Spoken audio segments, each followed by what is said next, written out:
We are only, 5 weeks away, 6 weeks away, I think, from the, might be more, might be 8, 7, I don't know, from the NFL draft. Whatever it is, 6 weeks from yesterday, maybe. Ryan Wilson, CBSSports.com, joins us on the Adam Gold Show. You have been busy, combine, flying around everywhere. When does your pro day excursion, when do those begin? First things first, good to talk to you, Adam. 41 days, write it down until 2025 NFL Draft, April 24th. I may have said that once or twice already today. So I live in central New York, so I'll be at the Syracuse Pro Day next Monday. At the following week, the 24th, I will be at Cam Ward. The 26th, I will be at Ohio State. And I'm making plans as we speak for April 4th to be in Colorado to see Shedeur Sanders try to salvage his pre-draft process. Not that he's performed poorly, because he hasn't thrown just like Cam, but the reality, whether you want to accept it or not, is that coming out of the combine, Cam had created a little distance between him and Shedeur, primarily through the interview process. Cam did really well in the interviews, and Shedeur, while not bad, lost a little ground. I think, I don't want to say rub teams the wrong way, but it felt like there was an understanding that he was interested in doing some things and not others. And make of that what you will, based on my conversations with folks. I do want to ask about that. What happened? What did he not? Did he say, like, look, I'm not carrying veterans' luggage? What exactly happened here? Was it more attitude, or was it more, these are the things I want to do as a player versus things I won't do as a player? I think it was more player X and O scheme related type stuff. And again, it was nothing malicious or salacious or anything that would perhaps turn you off to the player. But when you compare him to how Cam Ward interviewed, and Cam Ward has a little edge to him too. Shedeur's a little quieter, and I give Shedeur a lot of credit because of the Shrine Bowl. He stood up in front of the media gaggle and answered a ton of questions and answered them all the correct way. I just, in talking to some folks, it feels like he's missed some easy layups in terms of just the PR side of things. Maybe he throws for a day at the Shrine Bowl. Maybe he's a little more open to whatever nonsense you get thrown at you in these interviews at times at the combine. And, Cam sort of did those things. Right. But at the end of the day, here's what I come back to, Adam. His 2 years at Colorado were lights out. And I know we use this time of the draft process to pick holes in guys. He's a really good football player. And I think when he throws his pro day and slings it around, we'll be back to where we started. I mean, there are probably teams who are drafting and I'll just use the Jets because I had seen that there was some interest from the Jets in him. There are teams like the Jets drafting at number 7 that are going, man, these chuckleheads are going to nitpick their way to us having an opportunity to draft Shedeur Sanders. Now, I'm not sitting here saying that they should or that he's going to be good. I'm not sure that Cam Ward's going to be good. I think all these quarterbacks are always overrated. I have no idea. I'm not the expert. But if you were drafting 7 and everything worked out great at the combine, those two guys would go 1 and 2. So if you're sitting at 7 and you still might get one of them and you're interested, or you're sitting at 9 and you're like the Saints, and because the Panthers aren't going to draft a quarterback, I mean, you got to be on. These guys are going to mess up and give us a chance at one of the quarterbacks. Yeah, and you're right. We don't know. And whether it's you or me or NFL teams that spend hundreds of thousands, millions of dollars to figure out who these players are, you just don't know until the player's in the situation. 6 guys went in the first round last year. No one thought Bo Nix was going to be lights out at pick 12, and he went to the exact right situation for Bo Nix and had a ton of success. And that's just sometimes how it works. You go back to the 2022 draft class where Kenny Pickett was the only quarterback in round 1, and he probably should not have been a first-round pick. And you could argue that the Steelers overplayed their hand. But Here's the thing. You sort of have to overplay your hand when you're talking quarterbacks, and I'm of the opinion, I think you and I have talked about this, you can draft 2 quarterbacks every draft if you want to. There's no downside to that because you're not winning without a quarterback. So is Shedeur Sanders going to get overdrafted? Is Cam Ward? Probably, but these teams are in their situations for a reason. Primarily, they made some poor personnel decisions, typically around the quarterback. So you can find ways to win with both those guys, but I think the story from a year ago is look how the Commanders surrounded Jaden Daniels. Look how the Broncos surrounded Bo Nix and help those guys elevate their games and elevate the games of those around them. Yeah, and they, by the way, Jaden Daniels just got Deebo Samuel to play with too. Right. Look, I don't know if we're going to get the vintage Deebo Samuel because the numbers had been dropping off. He's also had injury issues. When you play as physical as Deebo does, it stands to reason that your production is going to wane, or it certainly can ebb and flow based on how your body feels that given day. Ryan Wilson, CBS Sports, is joining us here on the Adam Gold Show. So I'm just looking at your mock draft, and you have for the Panthers Mike Green, edge rusher out of Marshall. There's a couple of Georgia guys who are also in that mix. What would separate Green, or are we really talking about, man, it just depends on the day? What kind of differences in skills, size, weight, speed are we talking about with the edge rushers that might be there at number 8? I love Mike Green. He's a UVA transfer and really turned it on once he got to Marshall the last few years.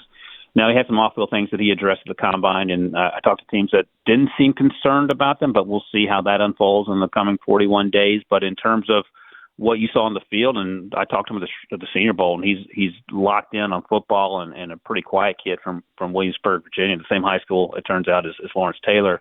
But he reminds me a lot of Will Anderson Jr. in that he's 6'3"-ish, about 245 to 251 is what he plays at, and he has that sort of motor. I don't think there was anyone with a higher motor last year play in and play out for 50, 60 snaps a game from what we saw from Mike Green. And, you're living in a post-Brian Burns world in Carolina, and you're trying to get back to where you once were defensively and even improve on that. And they've tried to do that a little bit in free agency, and I sort of like the things they've done. But you can never have enough edge rushers. And Mike Green feels like a top 15 pick, and if everything's clean off the field, he's a top 10 guy. He went down to the Senior Bowl and just dominated. Then dominated to the point where he didn't practice on Thursday, and that's when you know a kid's had a good week. First 2 days of practice, that's how good he was. But this defensive line class and edge rush class, Adam, is so incredibly deep. So you could go any number of directions. You could trade down if you want to, and maybe get a few picks and then pick a guy at 15 or 25 and feel pretty good about it. I actually hope in some ways that the Panthers do that, but obviously if the guy that they love is sitting there at number 8, they're going to take him. What is your view on what they've done so far in free agency? You bring in Bobby Brown, who's more the run stuffer. Tershawn Wharton is more of the pass rusher, but both are defensive tackles. They're going to get Derrick Brown back. You got Patrick Jones, who's a defensive end. They landed a safety in Trayvon Morig. So they have certainly concentrated on defense. They re-signed a ton of guys too along the offensive line. They gave an extension to J.C. Horn, Tommy Tremble. They have done a lot so far. The running back Rico Dowdle. What's your view on what the Panthers have already done? Man, it feels like they're turning the corner, doesn't it? It all started with Bryce coming back and doing what a lot of us thought that he was not going to be capable of doing, at least in Carolina, when he got that second chance once Andy Dalton went down with the injury in the car accident. And it just feels like Dave Canales and what they were able to do, it feels like they're turning a corner. And Dan Morgan, and I was talking about Rico Dowdle the other day for work, and I said I feel a little bit better about the direction of the roster in Carolina than I do in Dallas, where Rico came from. Now, Rico's going to share snaps with Chuba, and I'm fine with that. I don't think there's any reason to overwork either guy, and you sort of get a 2-for-1 in that situation. But you're bolstering the defense. I mentioned you moved on from Brian Burns. Frankie Luvu went on to Washington, where he's doing what we thought he would do, and you're trying to replace those sorts of players. And I love the foundation they're laying through free agency, and then with the opportunity to continue to get better through the draft on defense. And we're at the point in the conversation where no one's worried about the offensive line anymore, and that was the talking point for the first 2.5 years of Icky's tenure there. And it feels like we sort of turned the page on that. The quarterback feels relatively settled, and Adam Thielen's coming back, and Xavier Legette's going into year 2. JT Sanders is going into year 2. Dare I say there's reasons for optimism in Charlotte. Whoa, easy. Let's not go too far. No, but I agree. And really it all starts with the fact that Bryce Young looked like a real quarterback at the end of the season, because if it doesn't happen that way, then everything, they probably would have still addressed the defense as they did, but we all know where they would have been right now. I don't know that they would have tried to get Sam Darnold back or one of those. Maybe they would have been all in on Aaron Rodgers. Gosh, I hope not. But look, everything was made better by the fact that Bryce looked good at the end of the year. And yeah, I actually think that if I was a Panthers fan, I would be optimistic that we might be able to compete for the NFC South this year. Now, I was going to say that division is wide open. That's a baby step, but still. Because, yeah, you could win the division with 9 wins. But it definitely feels like something that they absolutely could do. All right, how good the 2 wide receivers, I guess we're throwing Travis Hunter in here, but how good are the 2 wide receivers? Do you expect them both to be gone by number 10? No. I mean, there's a world where Tedder McMillan's sitting there, and you jump at him, I feel like, if you're the Carolina Panthers. Over the summer, I was talking to some teams, and he was basically described as a more athletic Drake London, and I think that still holds. He didn't run at the Combine. I don't care. The NFL teams have access to the GPS data that those kids have during practice and games, so they know how fast he is, whether he runs a 4.4 or 4.6 in Indianapolis. He plays fast enough for me, and I think he's a guy that even if he doesn't consistently get open, he's such a big, huge target. His catch radius is enormous, and he has great hands that he is going to be a vacuum cleaner for Bryce Young. So I think he has a chance to be there, and I would think long and hard about taking him, of course. Jalen Coker was a fun story last year, Xavier Legette, Adam Thielen, but you don't have a lot of depth behind them. And then Luther Burden is my wide receiver 2, if we're not including Travis Hunter in this. Otherwise, he's wide receiver 3. Maybe a little too rich at that point, but if you trade down or maybe you find something to the top of the second, and I think the Panthers have an early second-round pick, and a couple other names that I love as possibilities late first, early second, depending on your movement up or down the board, is Matthew Golden out of Texas. My comp for him is Jordan Addison, and I think that Bryce would love to throw to someone like Jordan Addison, and then Emeka Egbuka, who's he's not a possession receiver. He's a big target who plays in the slot, right? And he runs plenty fast. I think he ran really well. I think he ran 4.4, if I recall correctly, in Indianapolis. And my comp for him is Amon-Ra St. Brown. So whether you're looking for Jordan Addison or Amon-Ra St. Brown, there will be plenty of options in day 1, day 2 to help out Bryce in that Carolina Panthers wide receiver room. Yeah, I think everybody pretty much figures out that they're going to take an edge rusher. But man, real quick, I'll let you go here. And we'll talk about this again, I'm sure, before we get to the draft. And it was 6 weeks from yesterday as the first round of the NFL draft. Ryan Wilson, CBSSports.com, is joining us here, and with the First Pick podcast. Did you lose your co-host though? Oh yeah, he's with the New York Jets, so he is helping out that team. Why would he go there? Is he okay? Was he ill when he made that decision? I think you know the answer to that question, Adam, and that working with me for 2 years drives people to go work for the That Jets. is not true. There's no way that's true. He's obviously he's bumped his head.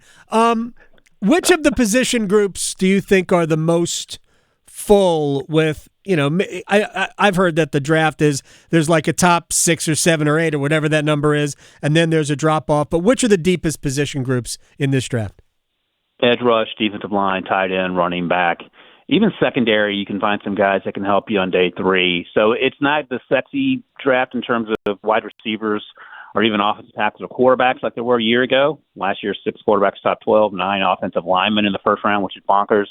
But if you need defensive line help, edge rush help, this is the draft for you. Tight ends, guys that can make plays down the field in terms of athleticism. This group is incredibly deep. And running back, you're going to draft guys in the 5th and 6th round. They're going to help you right away. This group is also incredibly talented and a fun watch, as we get closer to the draft here. Ryan Wilson, CBSSports.com with the First Pick podcast. All right, you have to go on CBS Sports HQ. I thank you very much for your time, man. I'll talk to you soon. Thank you, Adam.